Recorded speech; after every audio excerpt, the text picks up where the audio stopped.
Alessandro Luiz Oliveira Azzoni é natural de São Paulo, é bacharel em Ciências Econômicas, bacharel em Direito e especialista em Direito Ambiental, com atuação nas áreas do Direito Civil, Trabalhista e Tributário. É responsável pela área comercial, desenvolvendo as diversas soluções empresariais, além de coordenador da equipe especial de apoio e desenvolvimento de parcerias e professor de ensino superior.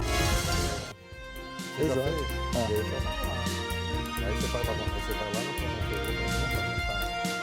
Mas já abrangendo o aspecto do outro. Isso, aí tudo bem. Aí tira a combinação ambiental, eu já faço compensação ambiental, está sendo proposto. Muito boa noite, meu amigo, minha amiga. O nosso encontro de final de noite. Programa Ponto de Equilíbrio. E agora você vai ver aí na sua tela as nossas redes sociais, né? Hoje em dia, sem a rede social, é muito difícil da gente interagir. Então, se você quer mandar sua mensagem, sua crítica, seu elogio, sua sugestão, diretamente aqui à produção do programa, você pode se utilizar tanto do Facebook, que está aparecendo agora, como também do Instagram. A sua opinião é importante porque o programa é sempre feito pensando em você. E nessa noite é com imenso prazer que eu recebo o advogado Alessandro Azzoni. Ele é advogado ambiental e nós vamos falar um pouquinho sobre tráfico de animais e maus tratos com animais. Doutor, boa noite, prazer revê-lo aqui. É um prazer estar novamente aqui, uma casa que me acolheu muito bem. Então vamos falar um pouquinho aí sobre maus tratos, né? Tráfico de animais. Hoje em dia, quando a gente fala, a primeira ideia que vem é aquela história do pet que a gente tem em casa, né? Exatamente. O cachorrinho, o gatinho, ou de repente um passarinho, alguma coisa assim, mas é uma área muito mais abrangente que isso, né? O Brasil, eu, alguns anos atrás, entrevistei também um funcionário do IBAMA que me explicou o quão difícil é fiscalizar e orientar as pessoas contra o tráfico de animais, a compra, a venda, a comercialização, a manutenção.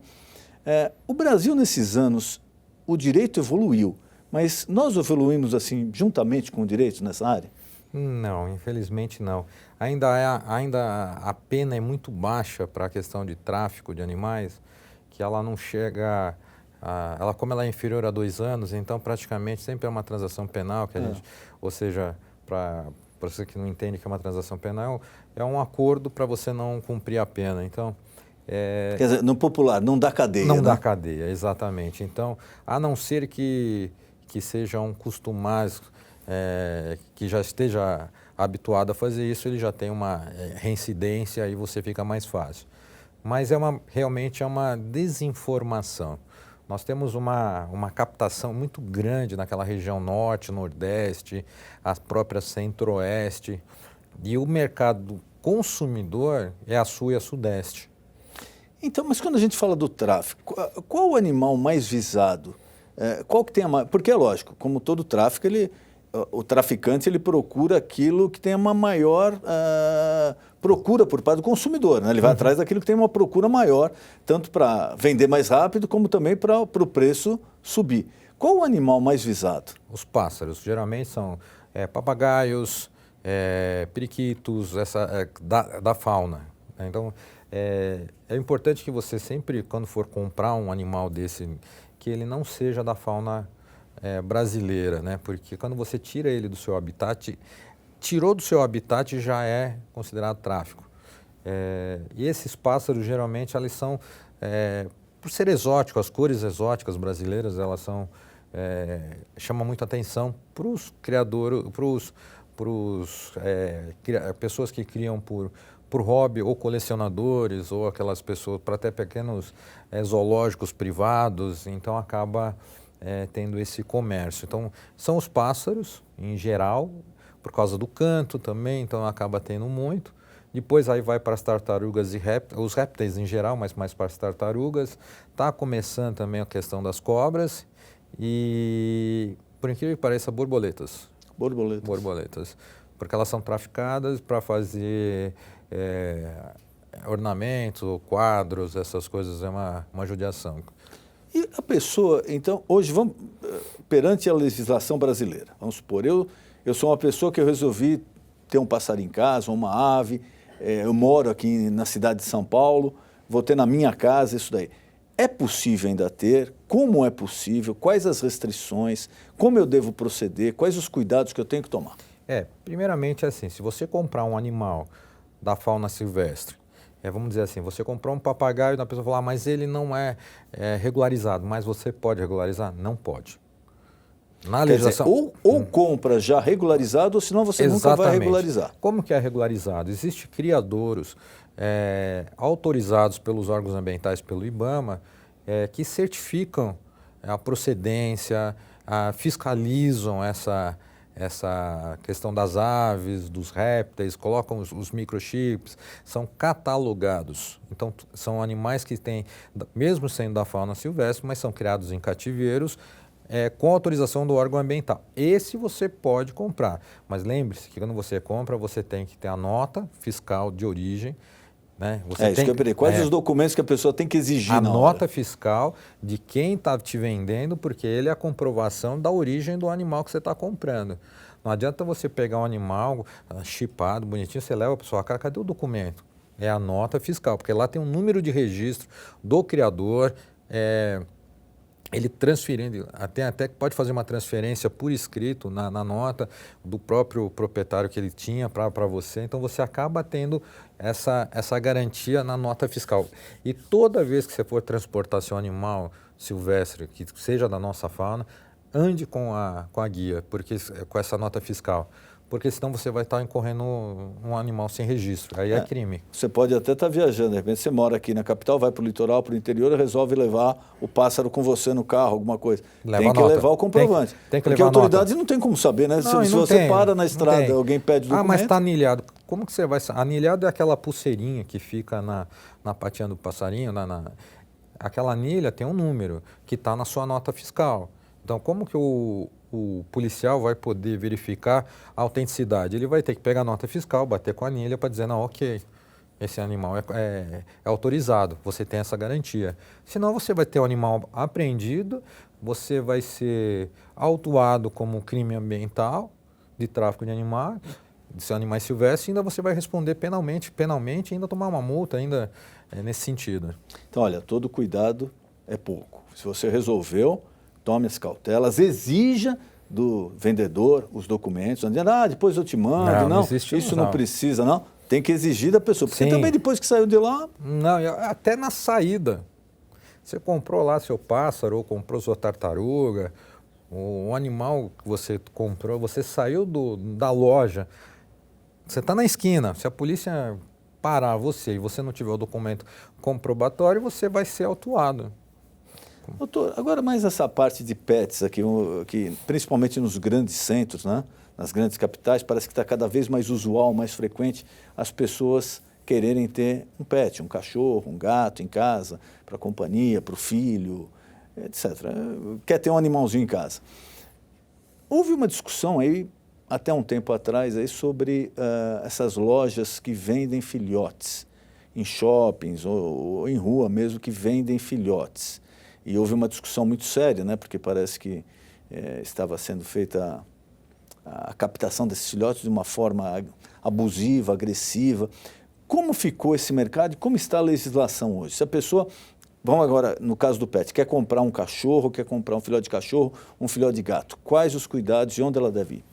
Hoje você tem que tomar muito cuidado justamente porque tem alguns criadores que não têm essa questão do bem-estar animal, né? Então nós já vimos vários, nós que somos da área ambiental, a gente acaba vendo muita crueldade na reprodução animal.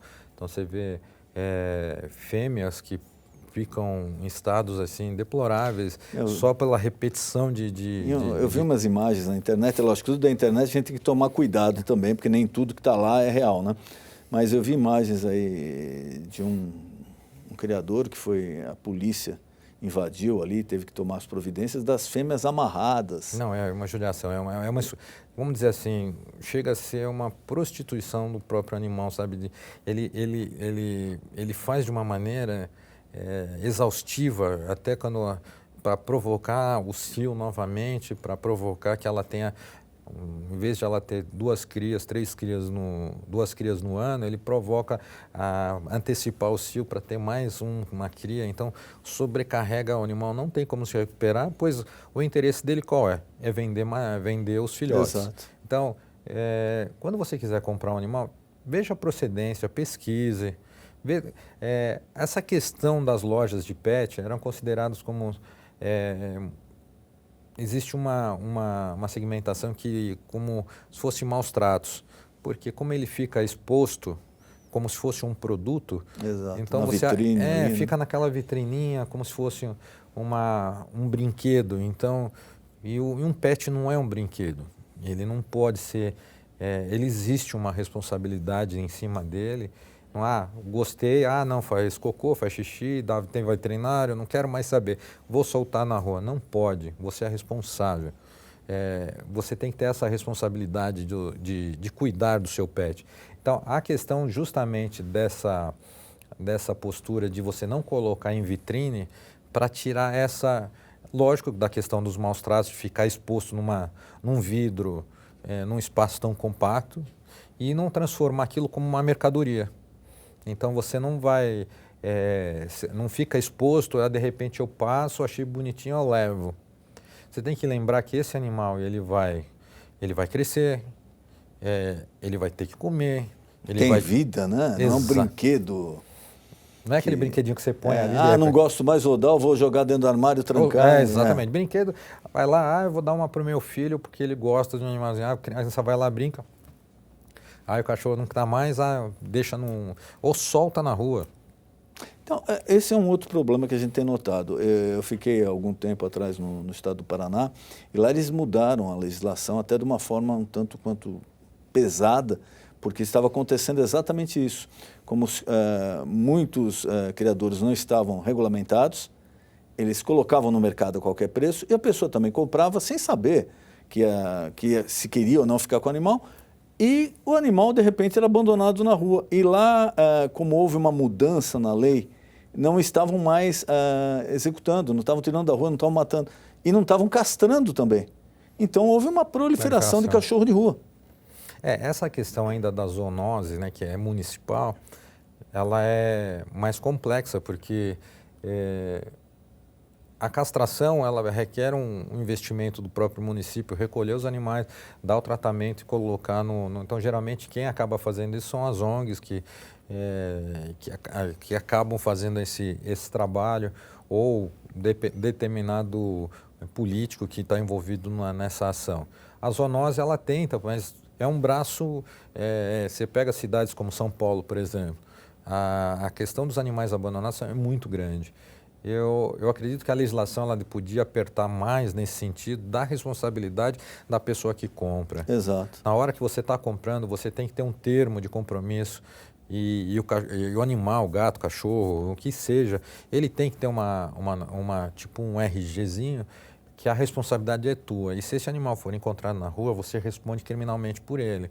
Mas hoje já existe o chip em todos os casos ou não? Não, não são todos os casos. Por exemplo, no caso de um animal que tem a pedigree, aquele que tem...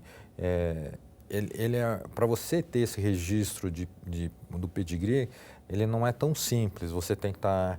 o criador ele tem que estar registrado no Kennel Club, ele tem que pôr as matrizes, tem que fazer os recolhimentos... na hora que cruza o macho, ele tem que, com a fêmea tem que ter os pedigrees. Aí, quando nasce a ninhada, ele tem que apresentar a ninhada. Então, é uma coisa burocrática. Muita gente não tem tem que ter um registro desse canil. Existe uma responsabilidade civil por esse procedimento todo. E, geralmente, o que a pessoa faz? Ele compra um animal, não tem o pedigree, cruza com outro, vende sem qualquer critério. Esse não vai ter chip, esse não vai ter pedigree, se você não sabe da procedência. O dono nunca vai ser localizado, nunca, porque se abandonou não, é praticamente impossível. Só se ele for flagrado, como hoje em dia às vezes aparece, né? Olha, circuito fechado. Olha a placa do carro que deixou esse cachorro ali abandonado, etc. Mas se não for assim... Não, infelizmente, minha esposa ela estava na Ricardo Jafé uma vez e um motorista de táxi simplesmente estava andando, abriu o vidro e jogou um cachorro pela janela. Só que ele achou que tinha caído no rio. Aí ela parou imediatamente, socorreu, ele tinha quebrado as patinhas e a gente socorreu. Mas olha o tremenda da crueldade da pessoa. Exato. Ele abriu o vidro do carro e jogou como se fosse um papel. É um ser.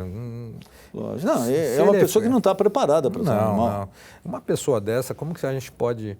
E depois nós estamos falando de armar a população, né? A gente fica pensando se a pessoa não tem o critério de ter um carinho por esse ser que está sempre lá, por mais que você bata nele, por mais que você agrida ele, quando você chega ele vai abanar o rabinho para você, vai fazer uma festa, vai estar do seu lado. Então, quer dizer, ele sempre vai te dar amor e você continua fazendo crueldade.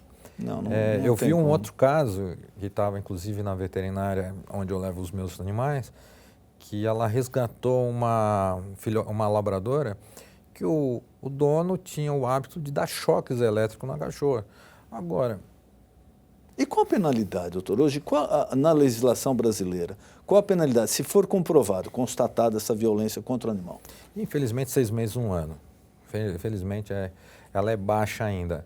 Mas como que o Ministério Público está agindo? Ela está começando a fazer concurso de crime. Ela começa a colocar uma situação que vai agravando associado a outros crimes para que exatamente para fugir da transação, para ficar uma coisa mais, pelo menos que a pessoa possa responder criminalmente. E tem até agora, eu faço parte da comissão lá de direitos dos animais da OAB e a nossa presidente estava dizendo que está começando a ter, já tem, né, o caso dos serial killers de animais. E que está desenvolvendo? Quem está desvendando? É como se você tivesse uma perícia para crimes de maus tratos.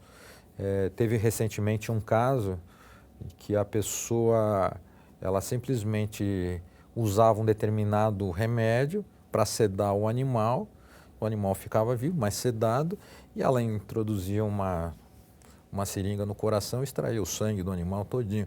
Agora, se me pergunta qual é o intuito disso, eu não faço a mínima ideia que passa por uma... crueldade inexplicável. E aí o Ministério Público, junto com essa perícia, conseguiram fazer o levantamento do tipo de medicamento, conseguiram fazer a tipificação, conseguiram fazer a combinação de penas e aumentou, e de um crime de 6 meses, 1 ano, virou 7 ou 7, 8 anos, então quer dizer, aí já fica... Exatamente, começa a ficar pesado. Aí já fica mais grave. E para a pessoa denunciar?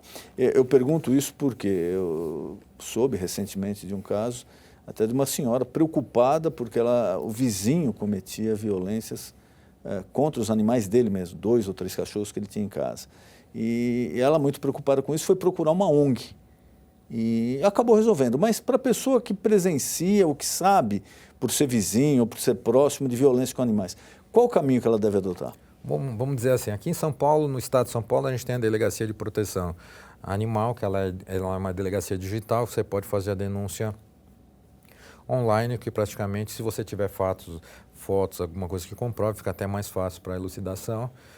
Tem a Polícia Militar, que você pode acionar, tanto a Polícia Militar normal como ambiental, para fazer a questão da verificação. Mas para você que mora numa cidade onde não existe nada disso, existe uma delegacia de polícia que apura todos os crimes, uma dica que eu dou para você tem a lei que chama a Lei de Crimes Ambientais, que é a 9605, que é a Lei de Crimes Ambientais. Tem o artigo 32, imprime o artigo 32.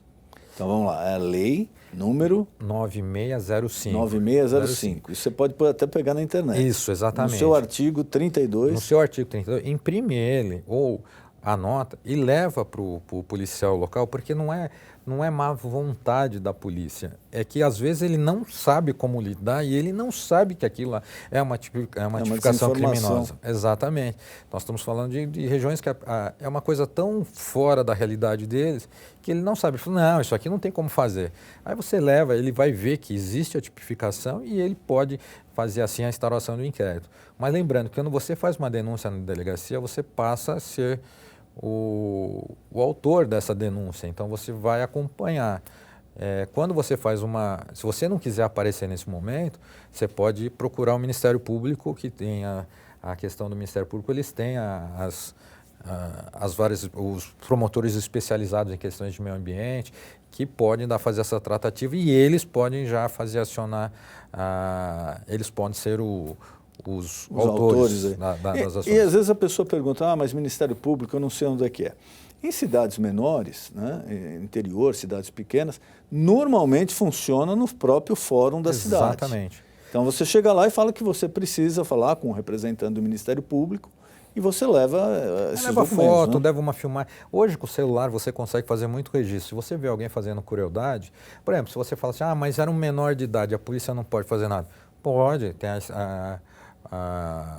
o conselho tutelar, você tem... Os pais vão ser chamados, os responsáveis. Existe até o juizado da infância e juventude, que você pode fazer uma denúncia lá do menor, entendeu? Existe toda essa questão você também, não é só porque é menor, não pode. Existe muito menor que acaba fazendo umas atrocidades com os animais.